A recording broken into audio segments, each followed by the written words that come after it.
नमस्कार, स्वागत है आप सभी को। आज मेरी तरफ से आप सभी को विजयदशमी की हार्दिक शुभकामनाएं। और विजयदशमी के अवसर पर आज की विषय है राम धनुष टूटने की सत्य घटना की कथा।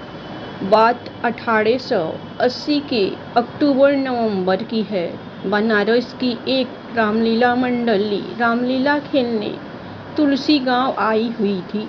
मंडली में 22 से 24 कलाकार थे, जो गांव के ही एक आदमी के यहाँ रुके थे। वहीं सभी कलाकार रिहर्सल करते और खाना बनाते खाते थे। पंडित कृपाराम दुबे उस रामलीला मंडली के निर्देशक थे। वे हारमोनियम पर बैठ के मंच संचालन करते थे और फौजदार शर्मा साज सज्जा और राम लीला से जुड़ी अन्य व्यवस्था देखते थे। एक दिन पूरी मंडली बैठी थी और रिहर्सल चल रहा था।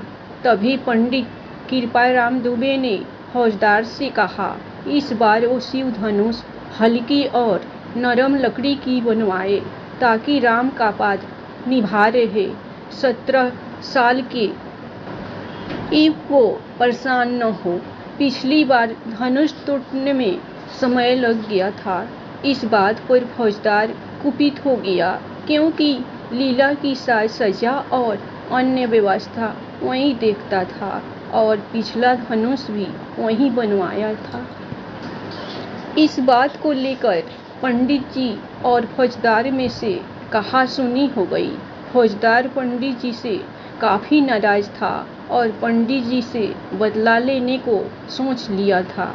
संयोग से अगले दिन सीता स्वयंवर और शिव धनुष भंग का मंचन होना था। फौजदार मंडली जिसके घर रुकी थी, उनके घर गया और कहा, रामलीला में लोहे के एक छड़ की जरूरत आन पड़ी है, दे दीजिए।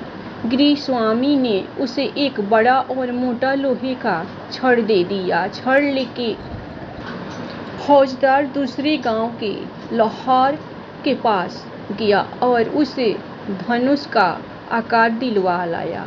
रास्ते में उसने धनुष पर कपड़ा लपेटकर और रंगीन कागज से सजा के गांव के एक आदमी के घर रख आया।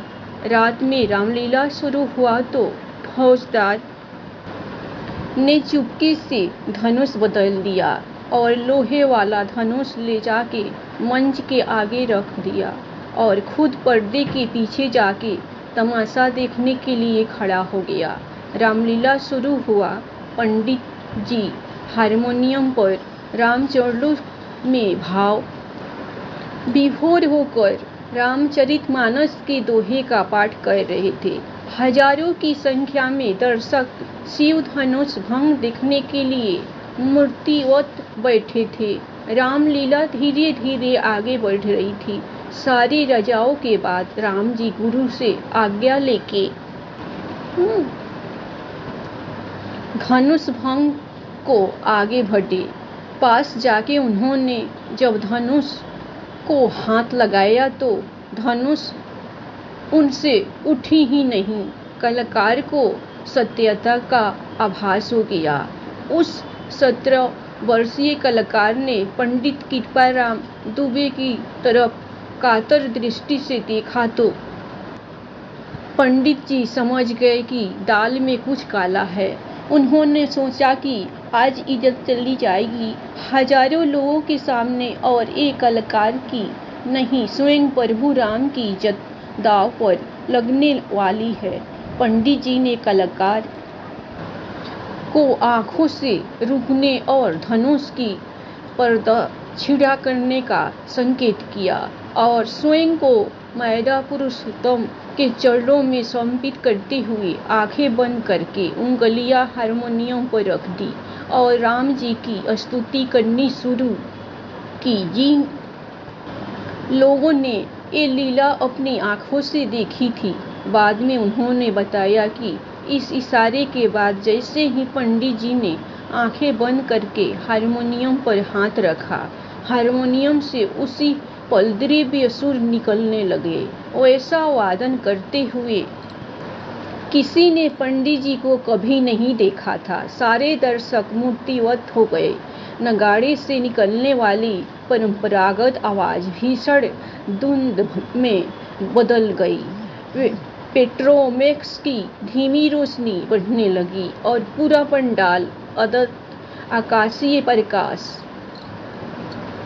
से रह के प्रकाशमान हो रहा था। दर्शकों के कुछ समझ में नहीं आ रहा था कि क्या हो रहा है और क्यों हो रहा है। पंडित जी खुद को रामचरणों में आत्मपित कर चुके थे और जैसे ही उन्होंने चौपाई कहा, लेट चढ़ावत खैचत गाढ़े काहू न लखा देख सबु ठाठे तेहि छन राम मध्य धनु तोरा भरे भुवन धुनि घोर कठोरा। पंडित जी के चौपाई पढ़ते ही आसमान में भीषण बिजली कड़की और मंच पर रखे लोहे के धनुष को कलाकार ने 2 भागों में तोड़ दिया। लोग बताते हैं कि ये सब कैसे हुआ और कब हुआ, किसी ने कुछ नहीं देखा, बस एक पल में हो गया। धनुष टूटने के बाद जब स्थिति अगले ही पल सामान्य हो गई, पंडित जी मंच के बीच गए और टूटे धनुष और कलाकार के सन्मुख दंडवत हो गए।